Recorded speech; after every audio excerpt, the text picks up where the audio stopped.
Uh, I will continue reading Mein Kampf as much as I dread reading it. I look back, what I've read is pretty tough to really wrap it up as a common short summary. Hence, at the beginning, okay, I'll give a try. At the beginning, Hitler didn't really didn't really even know consciously there was a group of people called Jews, and for him, everyone looked like a German, and of course, gradually, when he went to Vienna, first of all, he was deeply appalled by social democrats. They think he thought that the social democrats were largely hypocrites who misused the workers, the Marxist movement, to really reinforce their own power, exploiting people. And meanwhile, on the other hand, Hitler also thought, finally started realizing, oh, there is a distinctive group of people called Jews, and he was somewhat he was he was somewhat appalled by this group of people for what specific reasons I don't really understand actually. He said that they were quite filthy. In what sense, I don't really know. And and let me see. Yeah, of course, he hated the fact that 99% of all the literature, art, theater were portraying things regarding Jews, which was only 1% of a population in Austria-Hungary, in Vienna, I suppose.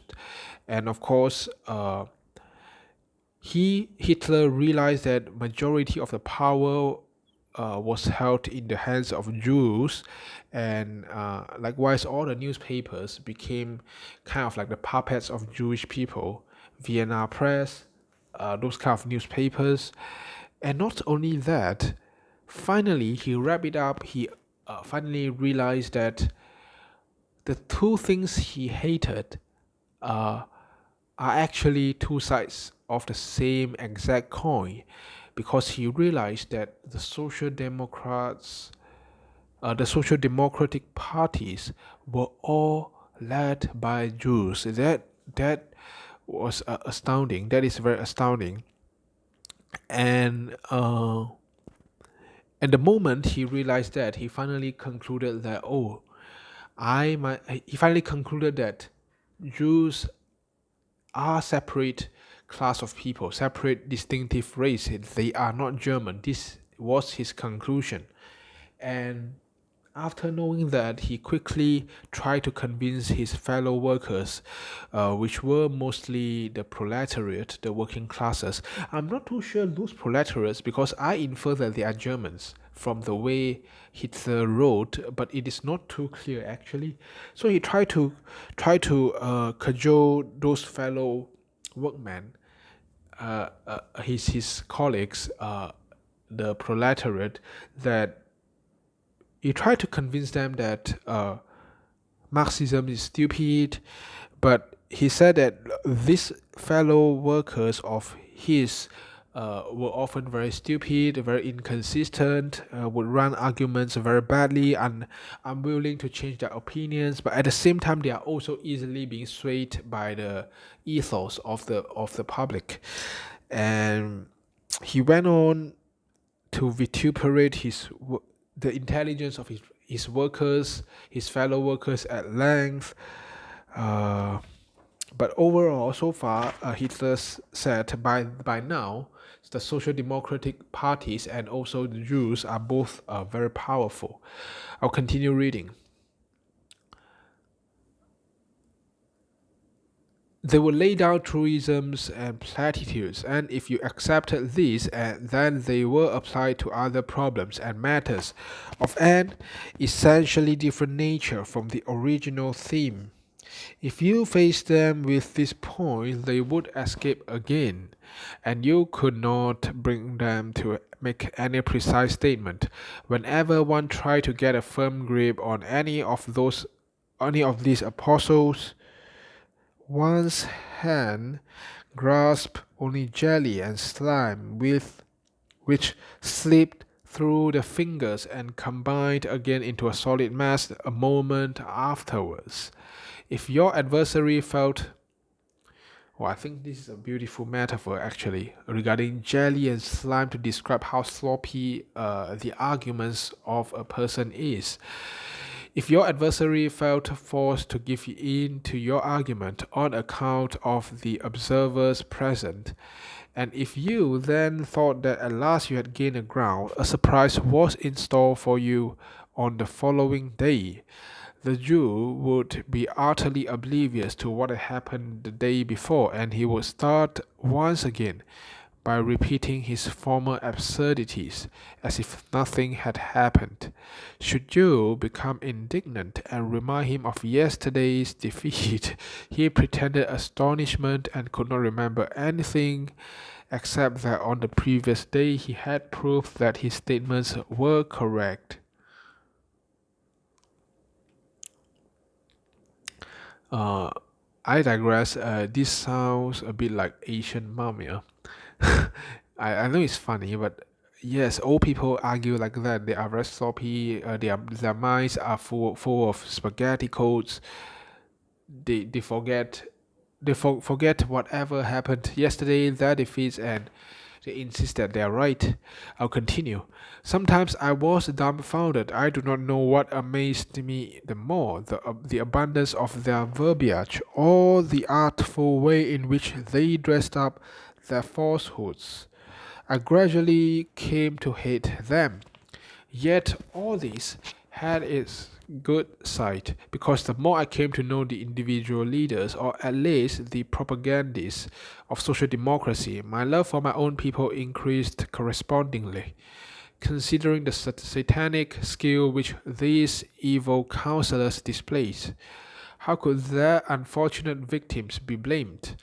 Indeed, I found it extremely difficult myself to be a match for the dialectical perfidy of that race.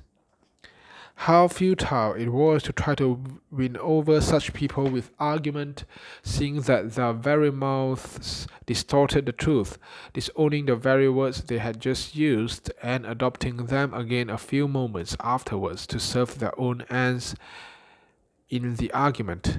No, the more I came to know the Jew, the easier it was to excuse the workers. In my opinion, the most culpable were not to be found among the workers, but rather among those who did not think it worthwhile to take the trouble to sympathize with their own kinsfolk and give to the hard-working son of the national family what was his by the iron logic of justice, while at the same time placing his seducer and corrupter against the wall. Urged by my own daily experiences, I now began to investigate more thoroughly the sources of the Marxist teaching itself. Its effects were well known to me in detail.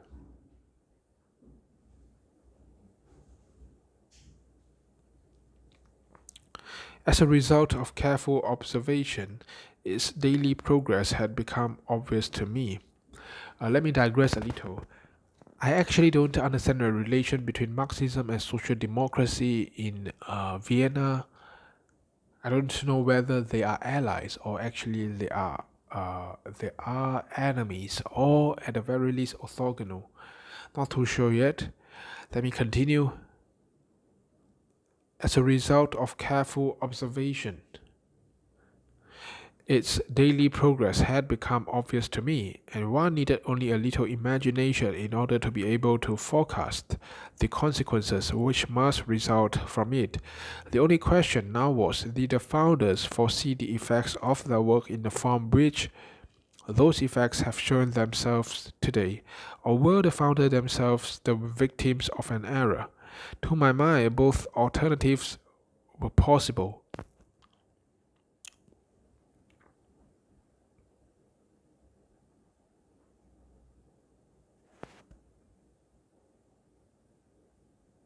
If the second question must be answered in the affirmative, then it was the duty of every thinking person to oppose this sinister movement with a view to preventing it from producing its worst results.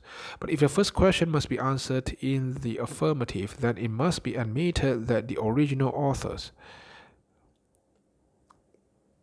of this evil,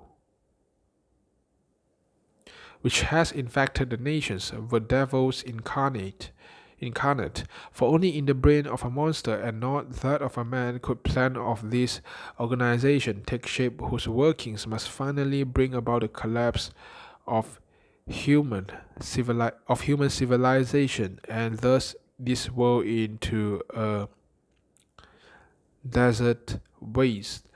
I digress. It's very interesting.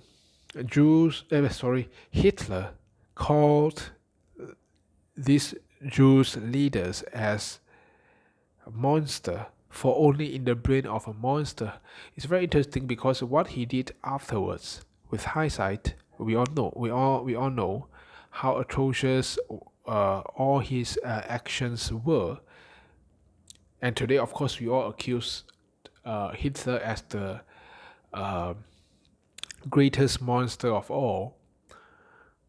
But of course, Hitler, and you could argue that the best way to treat a monster is to treat them, is to torture them in a monstrous, in an atrocious way.